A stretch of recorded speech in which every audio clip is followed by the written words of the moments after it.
স্বাগত নিউজ 24 সংবাদে। পুরো সংবাদ জুড়ে আপনাদের সঙ্গে রয়েছে সালেহ জহুর চৌধুরী। এনসিপি সহ কয়েকটি রাজনৈতিক দল জুলাই সনদে স্বাক্ষর না করায় কোনো প্রভাব আগামী নির্বাচনে পড়বে না, এমন মন্তব্য করেছেন বিএনপির স্থায়ী কমিটির সদস্য সালাউদ্দিন আহমেদ। তিনি অভিযোগ করেন, জুলাই যোদ্ধা ব্যানারে ছাত্র নামধারী আওয়ামী ফ্যাসিস্ট বাহিনী গতকাল সংসদ ভবন এলাকায় বিশৃঙ্খলা করেছে। জিয়াউর রহমান ফাউন্ডেশনের 26তম প্রতিষ্ঠা বার্ষিকীতে শনিবার শ্রদ্ধা নিবেদন শেষে তিনি এসব কথা বলেন। 25 বছর ধরে শিক্ষা, সমাজসেবা ও মানবিক উদ্যোগের মাধ্যমে মানুষের পাশে থাকার অঙ্গীকার নিয়ে কাজ করছে জিয়াউর রহমান ফাউন্ডেশন। 26তম প্রতিষ্ঠাবার্ষিকী উপলক্ষে বিএনপির প্রতিষ্ঠাতা জিয়াউর রহমানের সমাধিতে শ্রদ্ধা জানায় সংগঠনটি।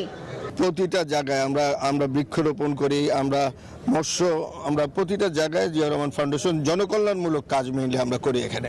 পরে গণমাধ্যমের মুখোমুখি হয়ে দেশের সমসাময়িক বিষয় নিয়ে কথা বলেন বিএনপির স্থায়ী কমিটির সদস্য সালাউদ্দিন আহমেদ।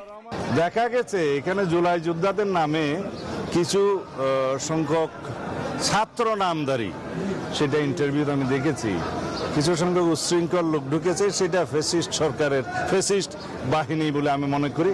এবং আওয়ামী ফ্যাসিস্ট বাহিনী যে এখনো সমস্ত জায়গায় এই বিভিন্ন ফাঁকফোঁক করে বিশৃঙ্খলা সৃষ্টি করার চেষ্টা করছে, সেটা গতকালকে দৃশ্যমান হয়েছে। এ সময় জুলাই সনদে এনসিপির স্বাক্ষর না করার ঘটনায় রাজনীতিতে তেমন গুরুত্ব তৈরি করবে না বলে মনে করেন সালাউদ্দিন আহমেদ। স্বাক্ষর করার সুযোগ উন্মুক্ত আছে, আশা করি তারা ভবিষ্যতে সনদে স্বাক্ষর করবেন, তাতে করে আমাদের আগামী নির্বাচনের জন্য এটা বড় কোনো প্রভাব ফেলবে না।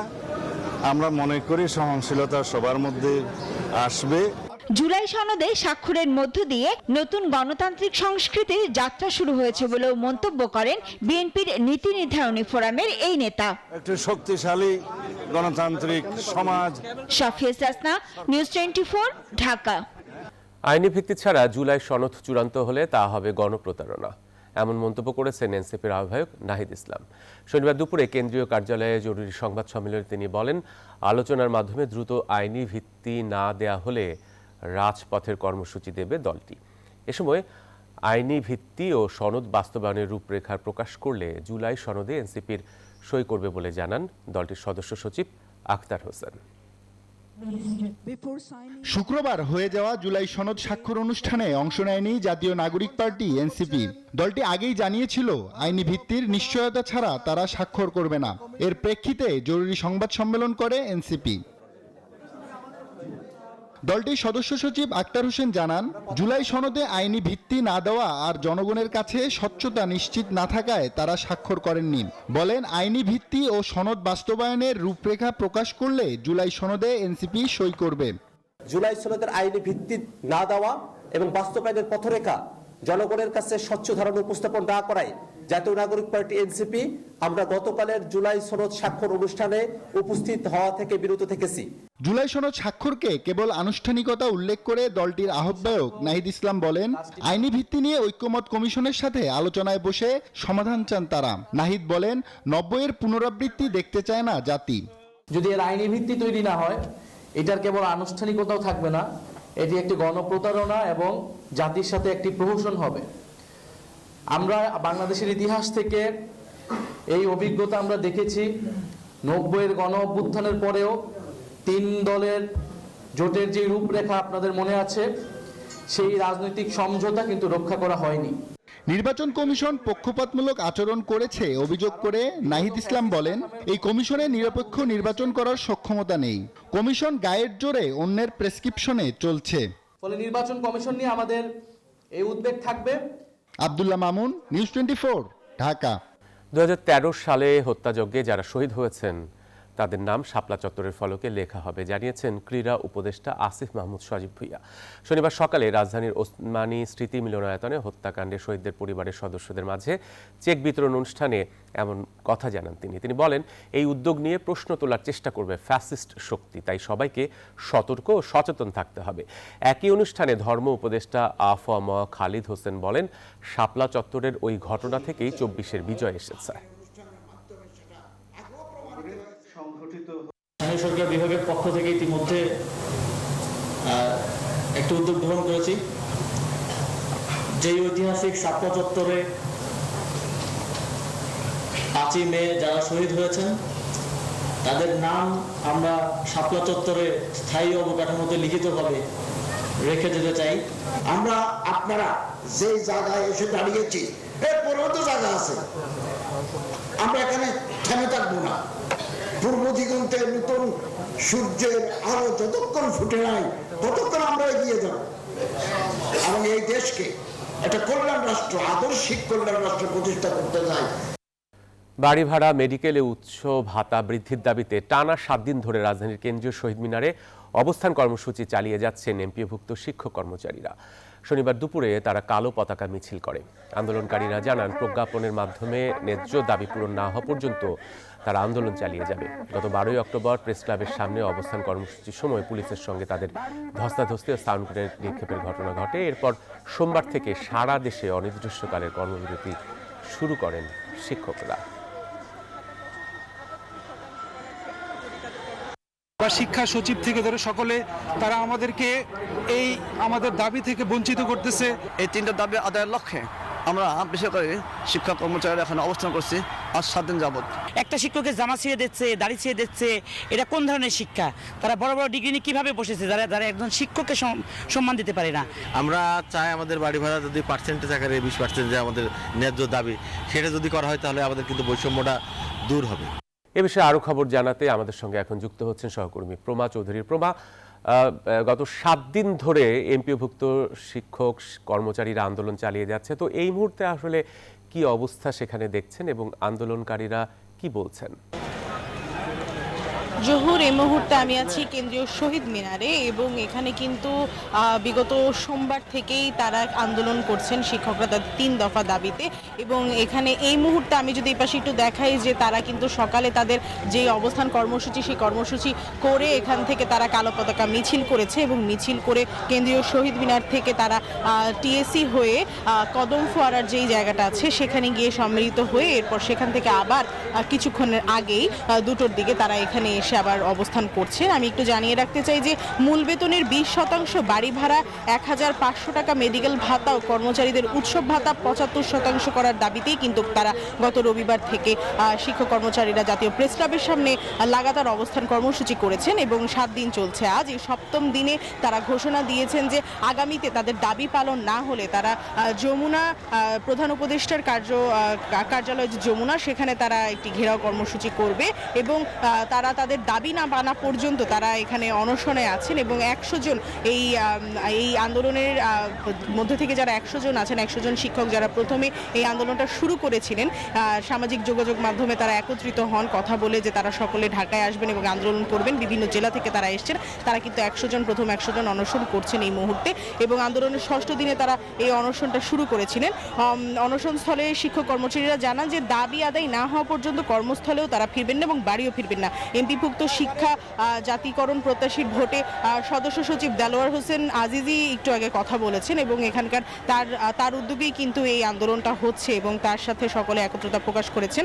তাদের একটাই দাবি 20% বাড়ি ভাড়া দিতে হবে এবং তারা আরেকটি কথা জানিয়েছেন যে তারা জাতীয় নির্বাচন পর্যন্ত, যদি দরকার হয় তারা জাতীয় নির্বাচন পর্যন্ত এখানে অনশন অবস্থান করবেন এবং তাদের দাবি না মানিয়ে তারা এখান থেকে যাবেন না।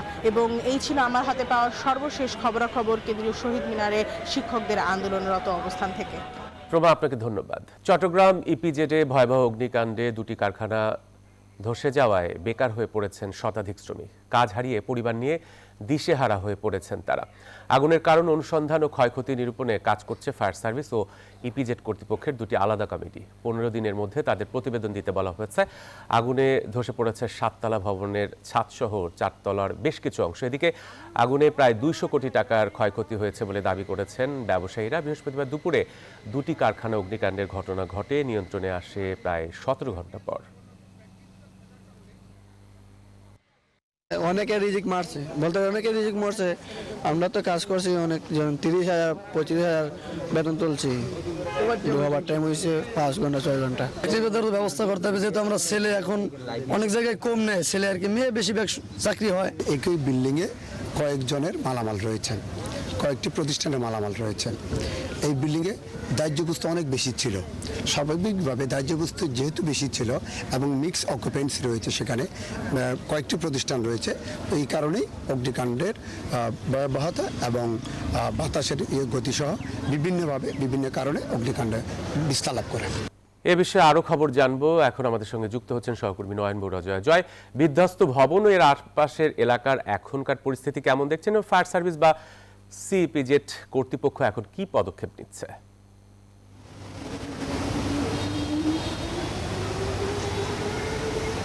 ধন্যবাদ জহুর আপনাকে। নিমিষে সব শেষ, শুধু খাড়া হয়ে আছে ভবনটি, একেবারে বিধ্বস্ত ভবন, যেন কোনো বিধ্বস্ত হয়ে পড়ছে এই ভবনটি। এইভাবে আমরা দেখতে পাচ্ছি যে ভয়াবহ যে আগুন, বৃহস্পতিবার দুপুর 2টা থেকে এই আগুনের সূত্রপাত হয়েছে, গতকাল সকালের দিকে নিয়ন্ত্রণে এনেছে। এখনও পর্যন্ত তারা যে আগুন নির্বাপনের কাজ কিন্তু তারা করছেন, কিছুক্ষণ পরপর কিন্তু আমরা দেখতে পাচ্ছি ধোঁয়া উঠছে। আমার পাশেই আছেন ফায়ার সার্ভিস, তারা তদন্ত কমিটি গঠন করেছেন, তদন্ত তারা শুরু করেছে। ফায়ার সার্ভিসের উপপরিচালক আছেন জসিমউদ্দিন, একটু জানতে চাচ্ছি তদন্ত কমিটি গঠন করেছেন, কি অবস্থা, আসলে আগুনের সূত্রপাত কোন জায়গা থেকে?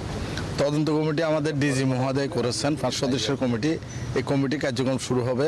তবে ডিজি মহোদয় আরেকটা কথা বলেছেন, তিনি বলেছেন যে ইপিজেডের মধ্যে কি পরিমাণ কেমিক্যাল বা কতগুলো ফ্যাক্টরিতে আছে, যে ফায়ার লাইসেন্স বা সেফটি আছে কিনা, এটার জন্য আমরা লোকালি 3 সদস্য একটা কমিটি গঠন করা হবে। আগামীকাল আমরা এই কমিটি কার্যক্রম শুরু হবে 7 কার্য দিবসের মধ্যে। কোন জায়গা, কিভাবে আসলে আগুনের সূত্রপাত হয়েছে? আমরা যে জিনিসটা আপনাদেরকে আগে আপনারা জেনেছেন যে 8তলা ভবনের 8তলা থেকে আগুনের সূত্রপাত, এটা তাদের যারা গার্মেন্টসের মালিক, ফ্যাক্টরির মালিক, তারা বলেছেন।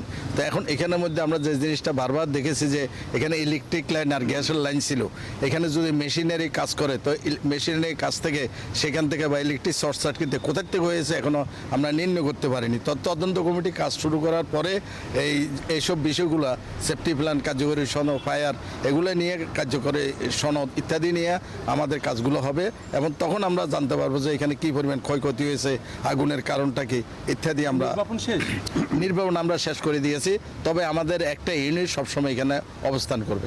অনেক ধন্যবাদ। এই ছিল আমার এখানকার সর্বশেষ। ফিরে যাচ্ছে স্টুডিওতে জহুরের কাছে।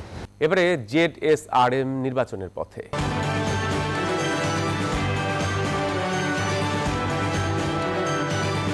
বরিশালে নির্বাচন কর্মকর্তাদের সঙ্গে ত্রয়োদশ জাতীয় সংসদ নির্বাচন নিয়ে মত বিনিময় করেছেন প্রধান নির্বাচন কমিশনার এএমএম নাসির উদ্দিন।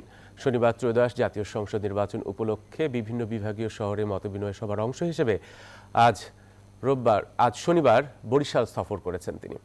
আগামী নির্বাচন সুষ্ঠু সুন্দর করার বিষয়ে দিক নির্দেশনা দিয়েছেন প্রধান নির্বাচন কমিশনার।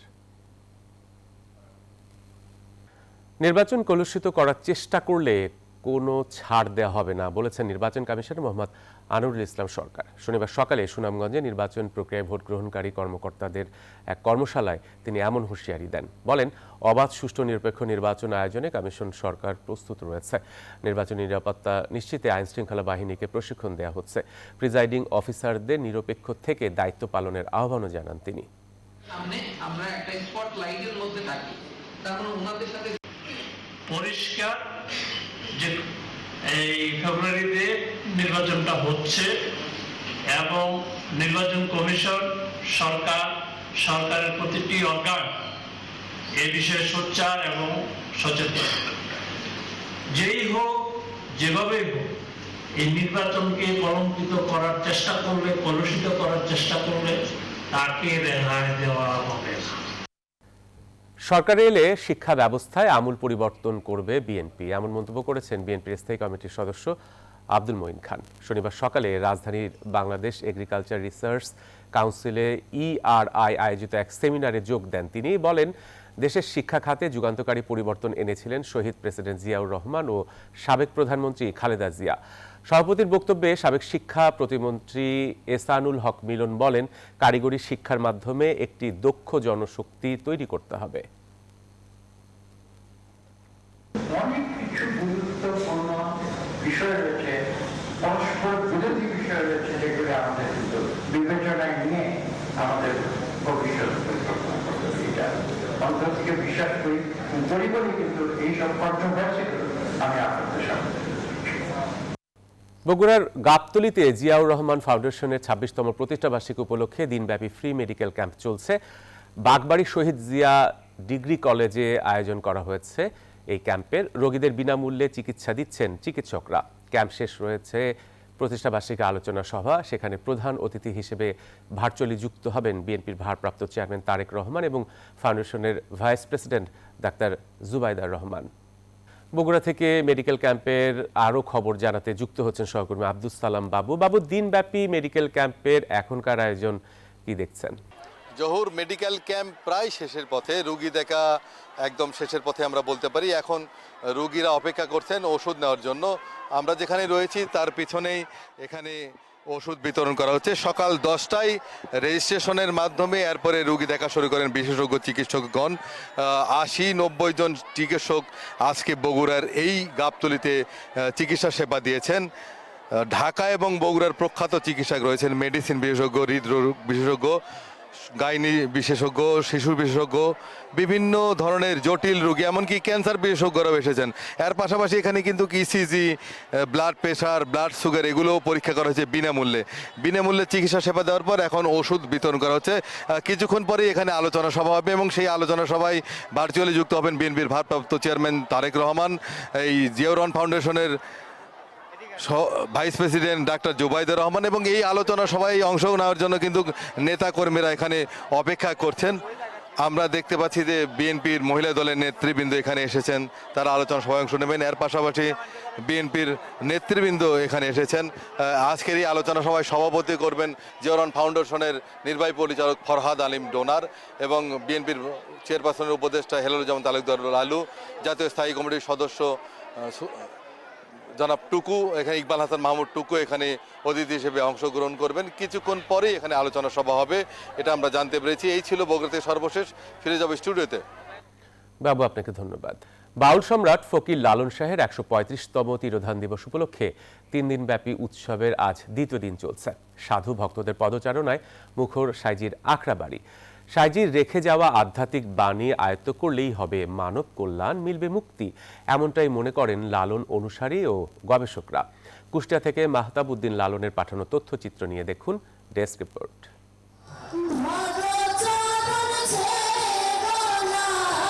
এই সাধুর সঙ্গ পেতেই সাইজির বারামখানায় ছুটে এসেছেন সাধু বাউলেরা। খণ্ড খণ্ডভাবে আসন গেড়ে বসে গানে গানে লালনের জাতপাতহীন মানবতাবাদী অহিংস দর্শনের প্রচার চলছে। কালীগঙ্গা নদীর তীরে বসেছে সাধুর মেলা। ভবের হাটের এই মিলন মেলায় জাতপাত ধর্ম বর্ণ মিলে মিশে হয়েছে একাকার। সাইজির রেখে যাওয়া এসব আধ্যাত্মিক বাণী আয়ত্ত করতে পারলেই হবে মানব কল্যাণ, মিলবে মুক্তি, এমনটাই বলছেন সাধু বাউলেরা। হিন্দু, মুসলমান, খ্রিস্টান, বৌদ্ধ সব বাতিল করেছে, মানুষটাকে ভালোবেসেছে লালন। এই জন্য এই রাস্তায় আমার খুব পছন্দ। মানুষকে ভালোবাসতে বলছে, মানুষকে সেবা দিতে বলছে। মানুষকে সেবা দিলেই আল্লাহ রহমত নাজিল করতে পারে। দেহর যেমন 24 ঘন্টা হয়ে যায়, তাই অনুষ্ঠানটাও 24 ঘন্টা। সাধুদের এই মিলন মেলায় আসতে পেরে খুশি দেশ বিদেশের দর্শনার্থীরাও। সাজির ভালোবাসা মায়ার টানে আমরা সবসময় আসি এবং এখানে আসা লোকজন যে সমাগম, এটা দেখতে ভালো লাগে। লালন সমিতির গান শুনি, এখান থেকে আমার আগ্রহ, লালন ব্র্যান্ড আমার খুব বেশি ভালো লাগে। ওনার গান এমন কেউ নেই পছন্দ না করে, সবাই ভালোবাসে, আর ওনার গান শুনলে আত্মা শান্তি পায়।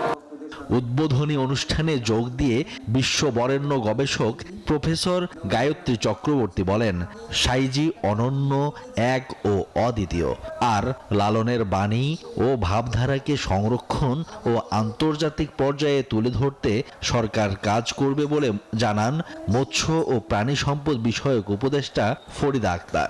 সাহিত্যের মধ্যে তো নিজেকে ফেলে দিতে, ওই যে ডুবে যাওয়া নিমজ্জিত, তাতে আমার মনে হয় যে উনি অনন্য।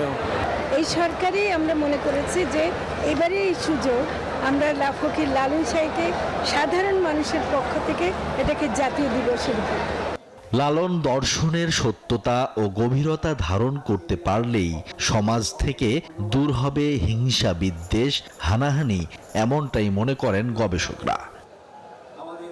Desk report, news 24।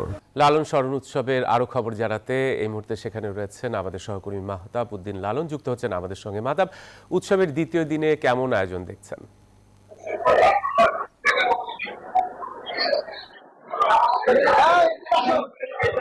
ধন্যবাদ। উৎসবের দ্বিতীয় দিন এবং সাধুসঙ্গ যে অনুষ্ঠান সেটি কিন্তু আজকে শেষ হতে যাচ্ছে। ইতিমধ্যে কিন্তু আসলে পুণ্য সেবার যে আয়োজন, সেই আয়োজন কিন্তু আসলে ইতিমধ্যে শুরু হয়েছে। এখানে যারা বাউল, সাধু এবং লালন অনুসারী যারা আছেন, এসেছেন, তাদের আয়োজনে কিন্তু আসলে এই সেবার আয়োজন করা হয়েছে লালন একাডেমি এবং জেলা প্রশাসনের পক্ষ থেকে। ইতিমধ্যে কিন্তু আসলে তাদের উদ্দেশ্যে যে খাবারের আয়োজন, সেই আয়োজনটা কিন্তু ইতিমধ্যে পরিবেশন করা হয়েছে। জোহর, আপনাকে বলে রাখি, এখানে তারা কিন্তু অপেক্ষা করছেন এই একাডেমি চত্বরে যারা এসেছেন প্রত্যেকের কাছে খাবার পৌঁছানোর পরে কিন্তু আসলে তারা এই তাদের যে বরাদ্দকৃত খাবার সেটি কিন্তু তারা গ্রহণ করছেন। সবাই কিন্তু খাবার নিয়ে অপেক্ষা করছেন এবং সবাই সমানভাবে খাবার পাওয়ার পরে কিন্তু তাদের যে খাবার তারা কিন্তু সেটি গ্রহণ করবেন। খাবারের মেনুতে আমি যদি একটু বলি, ইলিশ মাছ রাখা হচ্ছে, যেটি ঐতিহ্য। এই লালন একাডেমি প্রথম দিকে কিন্তু আসলে ইলিশ মাছ সাধু, বাউল বা লালন অনুসারী যারা আছেন বা এখানে আসেন পূর্ণ সেবায় তাদেরকে এই সেবাটি দেওয়া হয়ে থাকে। পাশাপাশি সবজি, ডাল এবং দইয়ের ব্যবস্থা কিন্তু রাখা হয়েছে। আমি এখানে যারা সাধু, বাউল বা লালন অনুসারী রয়েছেন তাদের সাথে কথা বলে জেনেছি যে আসলে জেলা প্রশাসনের পক্ষ থেকে প্রতি বছরের ন্যায় এবার আসলে এই আয়োজনটি করা হয়েছে। এর আগে গতকাল রাখাল সেবা, অধি সেবা, আজকে সকালে বাল্য সেবা, ইতিমধ্যে কিন্তু আসলে 3 দফায় তাদের খাবার পরিবেশন করা হয়েছে। এই পূর্ণ সেবার মাধ্যমে কিন্তু আসলে সাধু সঙ্গের যে আয়োজন বা অনুষ্ঠান সেটি কিন্তু আসলে সমাপ্তি ঘোষণা করা হবে। আমি জেলা প্রশাসকের সাথে কথা বলছি, তারা যেটি বলছেন যে সাধু সঙ্গ অনুষ্ঠানটি শেষ হলেও 3 দিনের যে আয়োজন, সে আয়োজনের বাকি যে একদিন সেটি কিন্তু আগামীকাল চলমান থাকবে এবং আলোচনা সভা সহ অন্যান্য যেসব আয়োজন রয়েছে সেটি কিন্তু আসলে চলমান থাকবে বলে তিনি জানিয়েছেন। এই ছিল কুষ্টিয়ার ছেউরিয়া লালন আখড়াবাড়ি থেকে কিরোধান কোষের আয়োজন সর্বশেষ।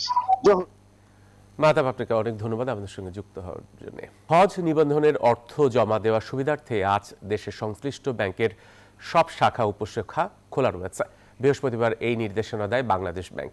কেন্দ্রীয় ব্যাংকের প্রজ্ঞাপনে বলা হয়েছে, হজ নিবন্ধনের অর্থ জমা দেওয়ার জন্য আমানতকারীরা যতক্ষণ উপস্থিত থাকবেন ততক্ষণ ব্যাংকগুলোকে ওই অর্থ গ্রহণ অব্যাহত রাখতে হবে।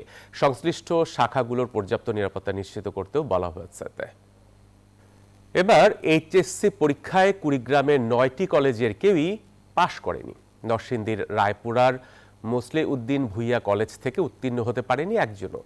এমন ফলাফল বিপর্যয়ে হতাশ শিক্ষক, শিক্ষার্থী ও তাদের অভিভাবকেরা। এসব প্রতিষ্ঠানের বিরুদ্ধে পদক্ষেপ নেওয়ার কথা জানিয়েছে প্রশাসন। প্রতিনিধিদের পাঠানো তথ্যচিত্র নিয়ে দেখুন ডেস্ক রিপোর্ট। 2 দশকের মধ্যে এবার এইচএসসি পরীক্ষায় পাশের হার সবচেয়ে কম।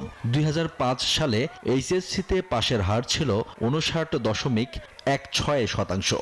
এরপর থেকে প্রায় প্রতি বছরই পাশের হার কম বেশি হয়েছে। এবছর পরীক্ষায় অংশ নেয়া 12,35,000 শিক্ষার্থীর মধ্যে 41.17% শিক্ষার্থী ফেল করেছেন। সংখ্যার হিসেবে যা 5 লাখের বেশি।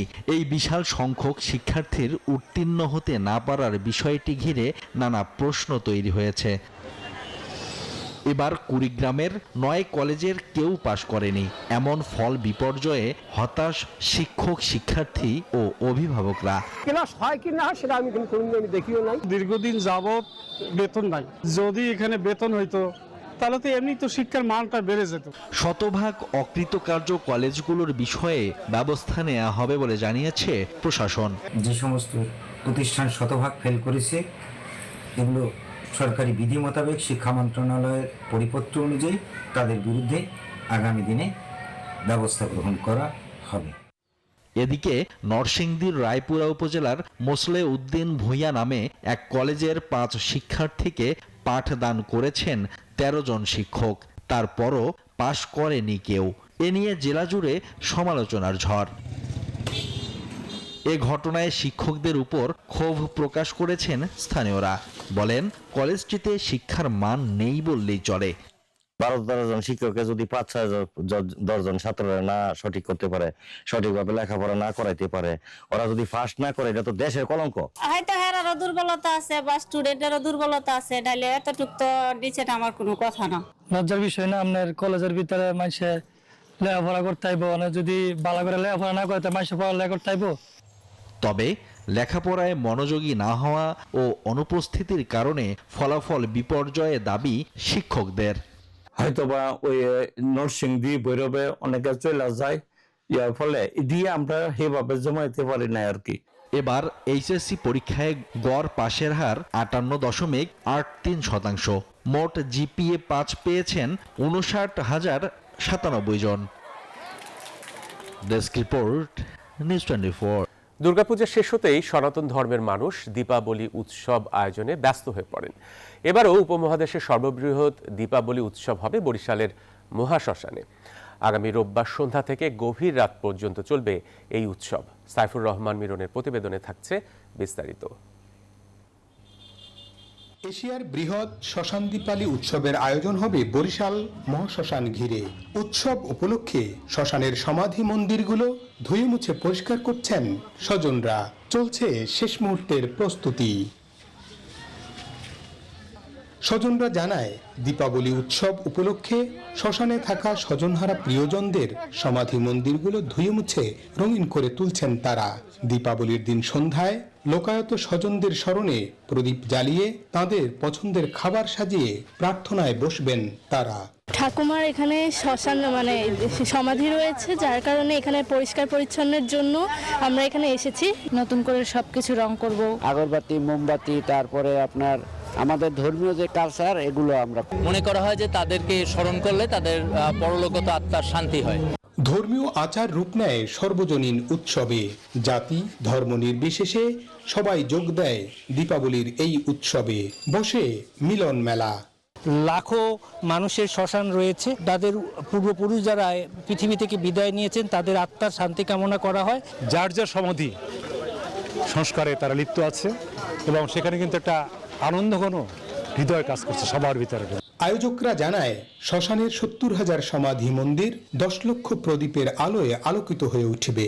ঘটবে লক্ষাধিক লোকের সমাগম। তাই উৎসবকে ঘিরে থাকবে বাড়তি নিরাপত্তা ব্যবস্থা। ডিবি টিম জ্যাকেট পরে ঘোরাঘুরি করবে, প্লাস হলো সিটিএসবি থাকবে, আমাদের আইন শৃঙ্খলা বাহিনীরও কিছু লোক থাকবে এবং আমাদের একটা কন্ট্রোল রুমও থাকবে। দেশ বিদেশের পর্যটকরাও আসবেন উৎসবে। সবাইকে নিয়ে শান্তিপূর্ণভাবে উৎসব পালনের ইচ্ছা তাঁদের। বিশ্বের বিভিন্ন দেশের লোকজন এখানে আসবে, এসে এখানে সবাই তাদের আত্মীয় স্বজনদের মোমবাতি জ্বালাবে। মুক্তিযোদ্ধা এবং শিশুদের জন্য পৃথক সংরক্ষিত স্থান রয়েছে মহাশ্মশানে। উপমহাদেশের সর্ববৃহৎ শ্মশান দীপালির আয়োজন বসবে এই শ্মশানে। শেষ মুহূর্তে চলছে তার প্রস্তুতি। আইন শৃঙ্খলা রক্ষাকারী বাহিনী বলছে, নিরাপত্তা ব্যবস্থা জোরদার করা হয়েছে শ্মশান দীপালি উপলক্ষে। আয়োজকরা বলছেন, 6 লাখের বেশি মোমবাতিতে আলোকিত হবে শ্মশান দীপালির আয়োজন। আসবে বিদেশি পর্যটকরাও। সাইফুর রহমান মিরন, নিউজ 24, বরিশাল। শেষ করছি নিউজ 24 সংবাদ। সাথে থাকায় সবাইকে ধন্যবাদ।